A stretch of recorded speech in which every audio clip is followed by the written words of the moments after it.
mukhang hindi naaabutin ang administrasyon ni Marcos ng December, ano?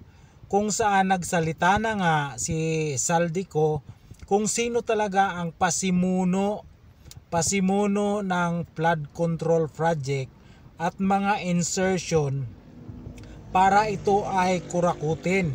Kung hindi, mismong ang Pangulo at si Martin Romualdez ang nagsabi na mag-insert ng ganito at ganito. Yan ang sinasabi ko sa inyo eh.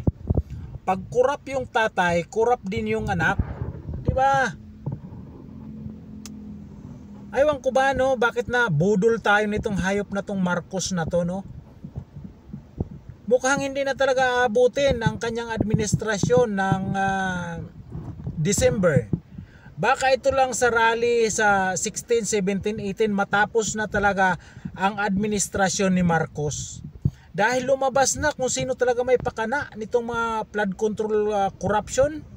Di ba?